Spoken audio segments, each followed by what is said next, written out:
High above the tree line in the Cassiar Mountains of northern British Columbia, there is a line of stone cairns that runs, marker by patient marker, to the lip of a 200-foot cliff. The line looks official. The stones are stacked with care, spaced so that each pile is visible from the last, exactly the way a marked alpine route is supposed to work. But that line appears in no guidebook, no parks record, and no map, because somebody built it by hand over several summers in the 1990s and never told a living soul.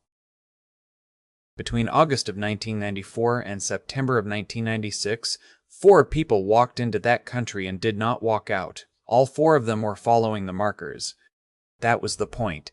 This channel has covered rivers that hide things and winters that erase things, but this case sits differently with the people who worked it, because the mountain did not take these 4. The mountain was rearranged so that it would.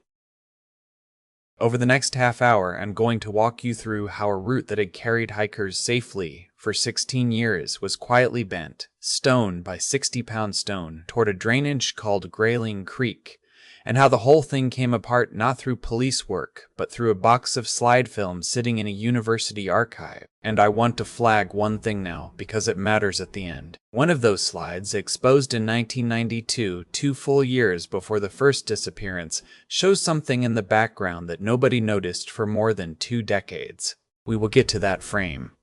When we do, I think you will understand why the searchers who worked this case still lower their voices when they talk about it. Here is what this episode covers, in order. First, the numbers themselves, the exact count of markers that were moved, how far some of them traveled, and the precise point on the map where the honest route ends and the false one begins. Second, the piece of evidence that proved a human hand beyond any argument, and it is not a fingerprint or a boot track.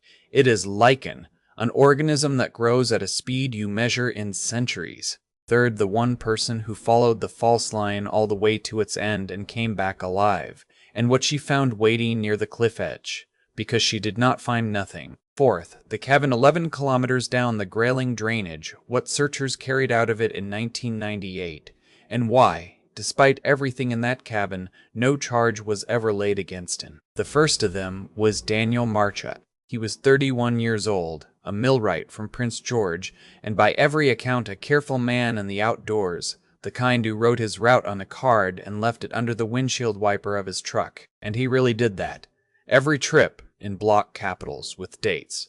Because his father had been a mill safety officer and Daniel had absorbed the habit of leaving a paper trail the way other men absorb a taste for risk. His sister kept one of those route cards after everything happened, and she has shown it to reporters, and it is exactly what you would expect from him: the trailhead, the loop, the return date, and the line at the bottom that reads, "If this card is still here on the 15th, call the RCMP." On the 6th of August, 1994, he parked that truck at the gravel pullout below Talus Lake and started up the Old Pass route, planning an 8-day loop through the high country and back. The route he was walking had been established by the Provincial Parks Branch in 1978, laid out by a 2-man survey crew who spent most of a season choosing the line, and the choices they made matter to this story. Their field notes, which investigators later pulled from the regional archive, show that they deliberately routed the descent down the broad western benches, gentle heather slopes where a fall means a bruise, and deliberately kept the route away from the northeast side of the saddle, where the ground shelves off toward Grayling Creek. One of the surveyors wrote, in the margin of the 1978 notes, the single word "Cliffy" next to the Grayling side. The safe geometry of that route was not luck. It was a decision made on purpose by people who understood the ground, and it held for 16 years. Below the tree line, the route was a worn footpath. Above the tree line, where paths dissolve into rock and heather, the way was carried entirely by cairns, 34 of them, running up over a broad saddle at about 1,700 meters and down the far side into the next valley. A couple camped at Talus Lake spoke with Daniel on the evening of August 9th. They remembered him as cheerful and unhurried. He shared their fire for an hour, talked about the weather window, and told them he would cross the saddle the next morning. He mentioned almost in passing that the markers on this route were the best he had seen all summer. Then he went to his tent, and that conversation, is the last confirmed contact any person had with Daniel Marcha. He was due back at his truck on August 14th. On the 16th, his sister reported him overdue, and by the 18th there were more than 40 searchers in the pass, along with 2 helicopters working the benches whenever the cloud lifted. Search and rescue in that era ran on a doctrine called probability of area, which means you take the point last seen, you draw the routes a rational person would travel, and you spend your resources where a rational person would be. The literature that doctrine rests on, the lost person behavior work that researchers like Kenneth Hill in Nova Scotia and later Robert Coaster compiled from thousands of incidents, tells you that experienced hikers who go missing are found on or near their intended route the overwhelming majority of the time, and that they tend to be found downhill of it because lost people drift down. So the searchers did exactly what the science told them to do. They found his camp at the upper lake, tent standing, food bagged and hung against bears, sleeping bag rolled, stove and fuel accounted for. Everything about it said day trip. He had gone up toward the saddle with a light pack, intending to come back. The searchers followed the route he would have followed, cairn to cairn, over the saddle, calling his name into the wind. And here's the detail that nobody understood at the time. The detail that only becomes visible with everything we now know. The line the searchers followed bent gradually northeast off the old park's alignment and carried them along the rim of the Grayling Creek drainage, a steep cliff-walled trench that the 1978 route had been deliberately laid out to avoid, which means the search itself was funneled.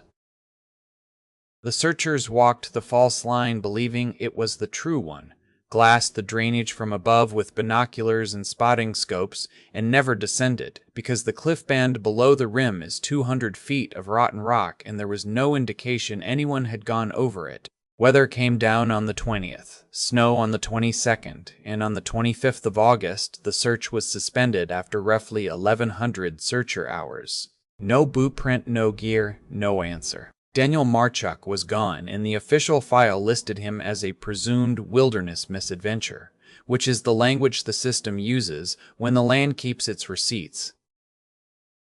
The part that matters, the part I need you to hold on to, is this. Daniel did nothing wrong. He read the ground the way he was trained to read it. He trusted the markers. And the markers were the weapon. And so without knowing it, did the 40 people who went looking for him. To understand how that is possible, you need to understand what a cairn actually does, and what it does to the person following it. Above the tree line there is no path to follow, only a sequence of decisions, dozens of them an hour, and every one of them costs attention and invites error. A cairned route removes those decisions. Each pile of stone says, "The safe line runs through me, walk to the next one," and the navigator's brain, which is expensive to run, gratefully shuts down the part of itself that questions. Psychologists who study navigation error call the underlying failure expectation bias, the tendency to see what you expect and discount what contradicts it. And it is the same failure mode that shows up in aviation accident reports when a crew flies a stable approach into the wrong airport. A hiker on a marked route is flying an approach. The markers are the instruments. And there is a second layer to it, which is that cairns do not read as human artifacts the way a sign or a blaze does. They are made of the mountain itself. They feel geological, permanent, older than anyone's bad intentions, and hikers extend them a kind of trust they extend to almost nothing else in the back country. Land managers know this, which is why unauthorized cairn building is treated seriously in parks around the world. Why rangers in places like Acadia dismantle rogue stacks every season. Because even an innocent, well-meant false cairn can walk a stranger onto bad ground. What happened in the Cassiars is that logic pursued to its endpoint with intent. In 1992, the trust everyone placed in those particular stones was accidentally put on file. A geology graduate student named Owen Casserly spent that August mapping paralacial features in the past for his thesis, patterned ground, solifluction lobes, the slow signatures of freezing and thawing soil, and as a matter of scientific habit he photographed every one of the 34 root cairns on Kodachrome slide film, each with a numbered card, each with compass bearings and pace counts noted in his field book. because the cairns were his reference points, his fixed stars for relocating study plots into a landscape. He finished his degree, and the slides went into an archive box at his university, and nobody thought about them for 5 years. In July of 1997, Cassiar returned to the past to gather follow-up data, walked up past the lake with his old field book in hand, and stopped, confused, at what his notes called Cairn 14. It was not where his bearing said it should be. He assumed his old notes were sloppy, took the bearing again, checked it against the map, and the confusion hardened into something else. Neither was 15 where it should be. Neither was 16. He spent 3 days reshooting the route with the same method, numbered cards, bearings, pace counts, and when he laid the new photographs beside the old ones, the conclusion was not subtle. 21 of the 34 cairns had moved. Some had shifted 40 or 50 meters. Several had traveled more than 300. One stack, built from stones the RCMP, file estimates at up to 60 pounds apiece, had been rebuilt nearly half a kilometer from its original position. And the displacement was not random. Every moved marker pulled the line the same direction. From Cairn 14 at the saddle onward, the route no longer descended the gentle western benches the 1978 surveyors had chosen. It curved northeast marker by marker, out along the rim of Grayling Creek, and its final stack stood roughly 60 meters from the edge of the cliff band. Cassiar took his comparison photographs to the detachment at Dease Lake that same week. An investigator who reviewed the file years later described the map they drew from those slides in one sentence. It looked, he said, like a funnel. There was an obvious objection, and the police raised it themselves, because they were not fools, and the North is full of natural explanations. Frost heave moves stones. Snowload topples cairns, and well-meaning hikers rebuild them a little off true. And over 16 years, a route can drift the way a folk song drifts, each singer changing a note. Maybe that was all this was.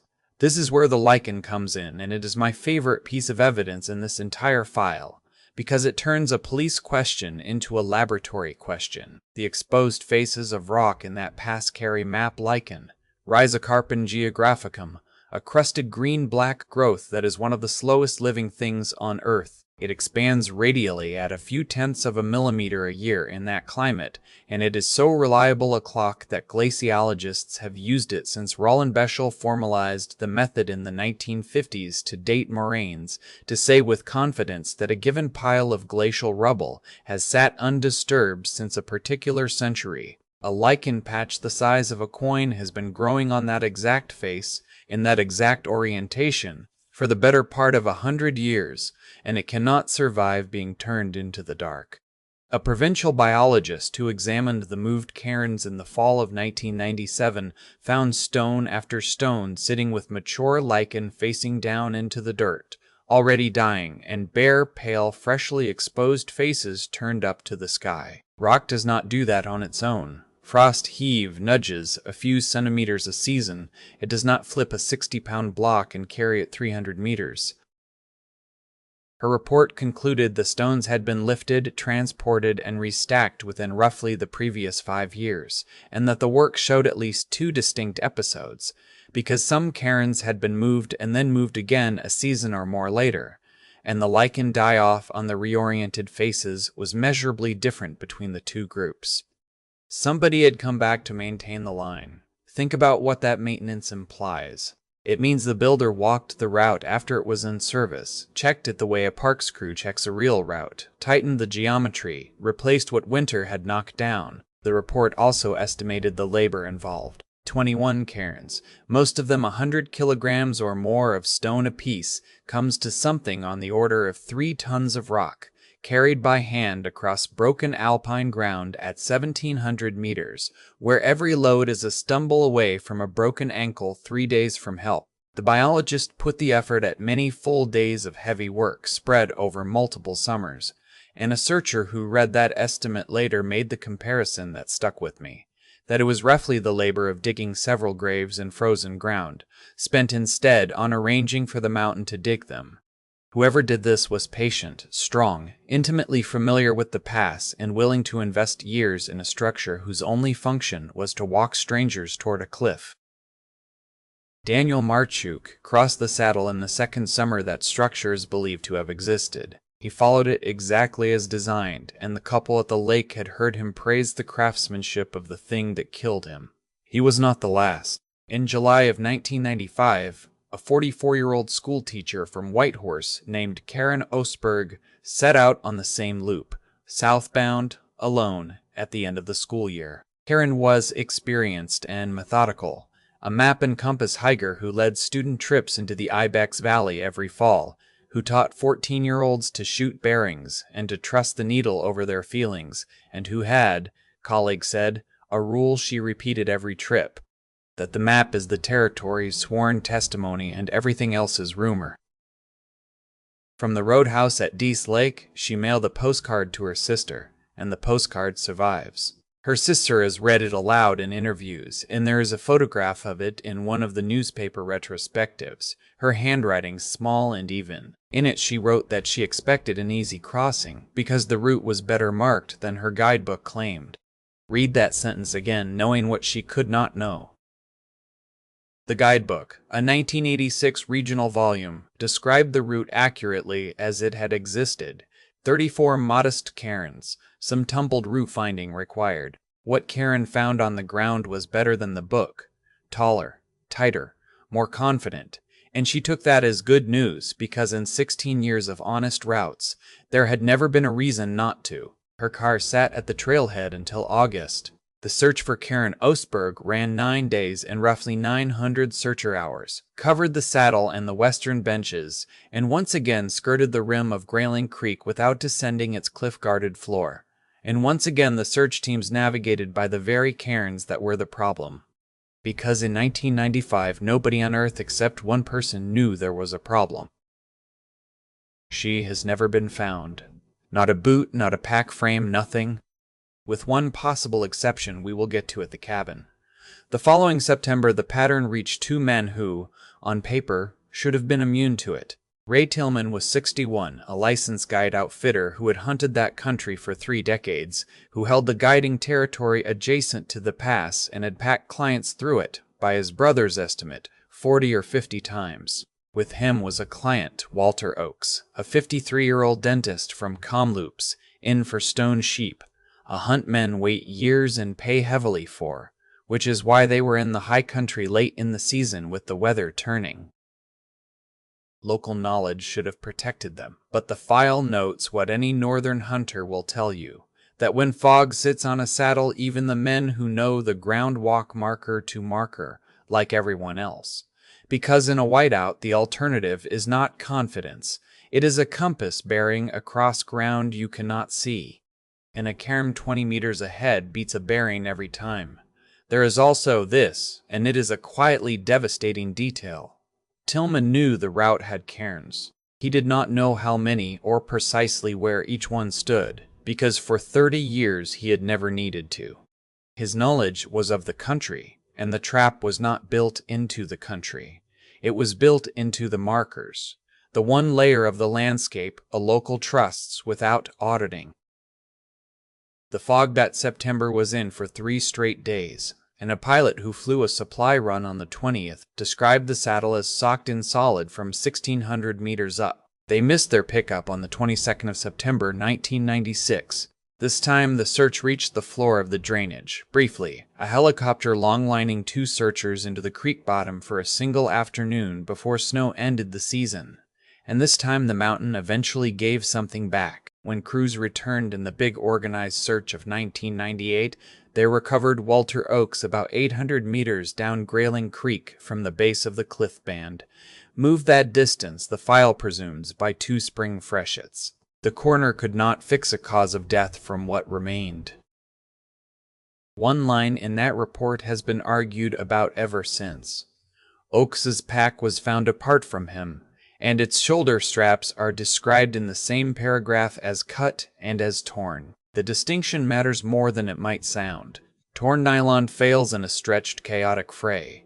Cut nylon fails in a lime. 2 years of ice and rockfall and moving water can mimic almost anything, and the coroner, looking at webbing that had wintered twice in a boulder creek, declined to choose between those words. The family hired an independent materials examiner in 2001, and his report, which has never been made fully public, reportedly also declined.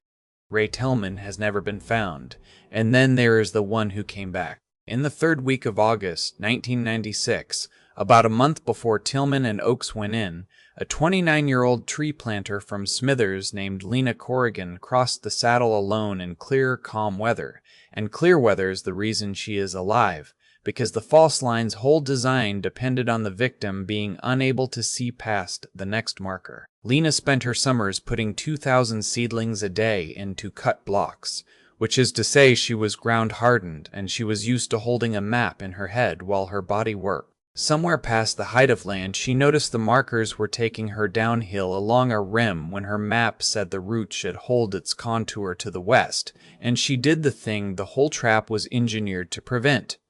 She stopped. She took out the map, oriented it, and let the paper argue with the stones. Most people would have trusted the stones, and the lost person literature says so, because a physical marker in the hand of your eye outvotes an abstraction almost every time. But before turning around, she did something that still gives this case its coldest details. She followed the false line to its end to see where it was trying to send her, counting the cairns as she went, and she later told police the spacing tightened as the line approached the rim, the markers coming closer together, the way a route builder does it when he wants no chance of a follower straying. The last cairn stood on open rock near the cliff edge, and near it she found a fire ring with charcoal that had not seen a winter and a green tarp shelter, pitched low behind a boulder, invisible from the route until you were nearly on it, its corners weighted with stones that, she later told police, had the lichen facing down. She noticed that, 2 years before the biologist's report existed, an exhausted tree planter standing alone at the edge of a cliff noticed that the stones were upside down. Inside the shelter there was a coil of orange flagging tape and a sardine tin with intact labeling, which in that climate means recent. Somebody was living, at least part of each season, at the throat of the funnel, positioned where the last cairn was, which is to say positioned to watch the end of the line. Lena said the feeling of being watched came over her so hard that she backed away from the shelter without searching it further, recrossed the saddle, and walked 7 hours down to her car, the last 2 in darkness, and she told an interviewer years later that she did not stop shaking until the highway lights of Dease Lake. She reported all of it at the detachment on the 24th of August, 1996. The report was filed as a probable squatter camp, no follow-up recorded, and I want to be fair to the constable who filed it, because in 1996 there was no known crime, no pattern anyone had assembled, and squatter camps in that country are common as ravens. But the file is the file. 29 days later, Ray Tillman and Walter Oakes walked into the fog. So let me lay out what the investigation, once it finally became an investigation in late 1997, actually established point by point, because the file is stronger than you might expect for a case with no conviction. Point 1 is the geometry. Overlaying Cassier's 2 photo sets onto the survey map, investigators fixed the divergence at cairn 14 on the saddle itself and measured the false line at 2.3 kilometers from that split to the final stack near the cliff. The choice of cairn 14 was itself expert. The saddle is the one place on the route where the ground is so broad and featureless that a bend of a few degrees is imperceptible, where there is no horizon reference in cloud, and where a hiker is at the point of maximum fatigue and maximum trust, having just been carried faithfully through 13 markers. The report notes that from cairn and 14 in poor visibility, the true route and the false one are indistinguishable, and that the false line was, if anything, better built. Taller stacks, tighter spacing, easier to follow in fog. The original park's cairns averaged 60 to 80 meters apart. The false line averaged under 50 and close to 30 near the rim. It was designed to outcompete the real thing, and there is a sentence in the analyst's summary that I think about often, that the false route was the best constructed, marked trail in the region, and that this was precisely the anomaly no one was primed to report. because hikers complain about bad routes, and nobody in the history of the backcountry has ever walked into a ranger station to complain that a route was too good. Point 2 is the timing the lichen gave them. The biologist's 2-episode finding matched the human timeline almost exactly. The first construction phase fits the period before August 1994, before Daniel Marchuk. The maintenance phase fits the interval before the summer of 1996, before Lena Corrigan, and before Tillman and Oaks. Nobody was rebuilding a drifted route of kindness. The line was being serviced between disappearances, and if the dating is right, at least one servicing pass happened after Daniel Marchuk went over the edge. Which means the builder walked his own route, knowing what it had already done, and improved it. Point 3 is what the 1998 search found under the cliff, and this, for my money, is the darkest paragraph in the entire file. Along with Walter Oakes, crews working the drainage floor recovered the remains of Daniel Marchuk 4 years after he vanished, beneath a rockfall at the base of the cliff band, with injuries the coroner found consistent with a long fall. His camera, which the couple at the lake remembered him carrying on a strap across his chest, was not there, and neither was the light day pack. But it is what the searchers found next to the recovery site that nobody has ever adequately explained. Below the cliff, on the drainage floor, invisible from the rim above, stood 3 more cairns, small, deliberate lichen faces down, forming a short line from the base of the cliff toward the creek. Sit with the logic of that for a second, because the investigators did at length. No hiker builds markers at the bottom of a 200-foot cliff, because no hiker is ever meant to be there. The false route did not end at the edge. Someone had marked a path to the bottom, a path with no purpose for any traveler alive, and every purpose for a person who intended to climb down afterward, by some gully he knew and nobody else did, to visit what the cliff had received. The file calls these the recovery cairns, a term the investigators coined and, one of them admitted, immediately wished they had not, because naming the thing meant accepting what it was for. It reframes the entire structure. The cliff was not the end of the design. It was the middle. Point 4 is the cabin. 11 kilometers down Grayling Creek, at the edge of the timber, stood a registered trapline cabin held since 1981 by a man the file names as Emmett Roche, then in his 50s, a solitary trapper known in Dease Lake and known to disappear into that country for months. A man remembered by the store clerks as polite, cash-paying, and nearly silent, who bought flour, cartridges, and sardines. Under warrant, in October 1998, searchers cataloged the cabin's contents, 140-odd entries in the exhibit list, most of it exactly what a trapline cabin holds, stretchers and snares and a wood stove and a wall of tools. 3 entries stand out. A 35mm camera body with its serial number ground off, the same general make Daniel Marchuk's family said he owned, though with the serial gone it could never be conclusively matched. And the grinding itself, of course, is the kind of detail that convicts a man in a living room and goes nowhere in a courtroom. A single left hiking boot, women's size 8, of the same brand and model Karen Ostberg's sister identified from purchase records, again never conclusively tied to Karen, because the model sold in the thousands across the north. And 4 rolls of orange flagging tape consistent with the coil Lena Corrigan saw at the tarp camp, which is the weakest of the 3, because flagging tape is the duct tape of the bush and half the cabins in the region hold some. Rausch was interviewed twice, in November 1998 and again in February 1999, and the interview summaries describe a calm, unhurried man who answered slowly and asked for nothing. He denied building or moving any cairns, and said that anything in his cabin had been found on his trapline over the years, which in that country is not an absurd claim. Trappers do salvage what the land drops. And a drainage below a cliff on a hiking route is exactly where the land drops things.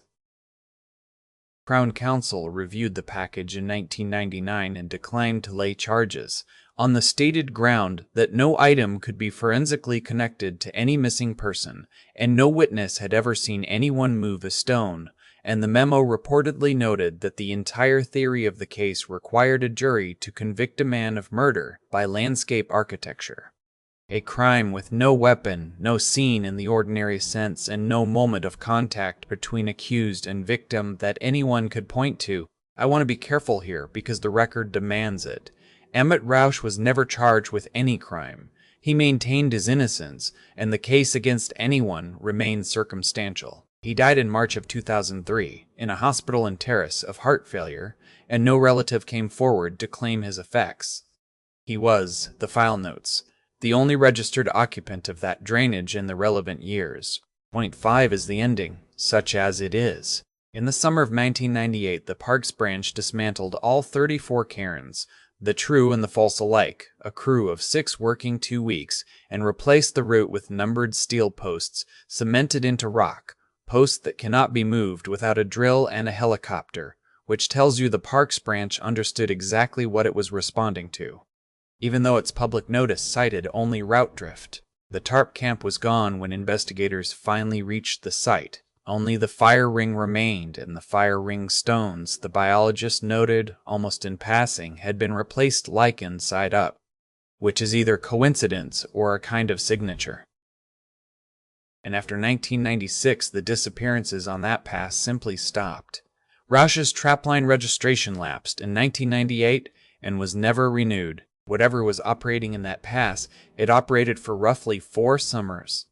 And then it was over. Which brings us back to the slide because I promised you frame 271, and it is the reason this case refuses to close in the minds of the people who know it. In 2016, the university digitized Cassiar's thesis archive, 1,200 slides scanned at high resolution for a periglacial research database, and a technician doing quality checks flagged one image from the original August 1992 survey. It shows cairn 19, numbered card propped against the stones, sharp in the foreground, the light flat and even, an ordinary working photograph. And on the skyline behind it, at a distance later estimated by photogrammetry at around 400 meters, stands a human figure.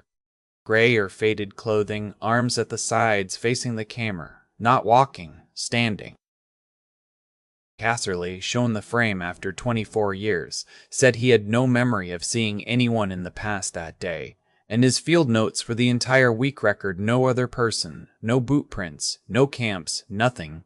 And Cassiar was a man who recorded everything, which is the only reason this case was ever solved as far as it was. Enhancement went nowhere. The figure is a few dozen pixels, no face, no age, no build worth the name, and the RCMP review in 2017 concluded only that the figure is human and stationary, but sit with the placement. 1992 is 2 years before Daniel Marchuk. If the lichen dating is right, it is inside the window when the first stones were being carried. And cairn 19 sits on the segment where the false line would soon pull away toward Grayling Creek, which means the figure is standing more or less on the ground where the funnel was under construction.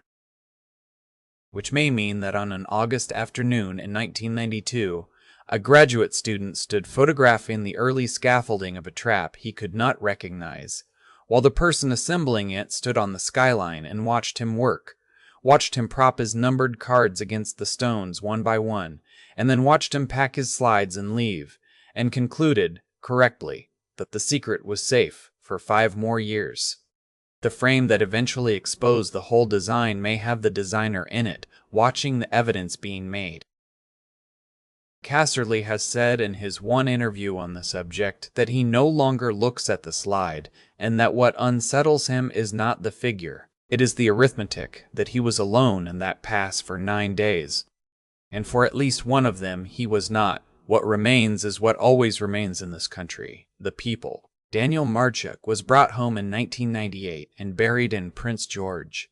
And his sister has said in interviews that the word she cannot escape is not murder, it is praise. The fact that her careful brother's last recorded sentiment was admiration for the markers, that he died complimenting the trap, and that his route card did exactly what it was.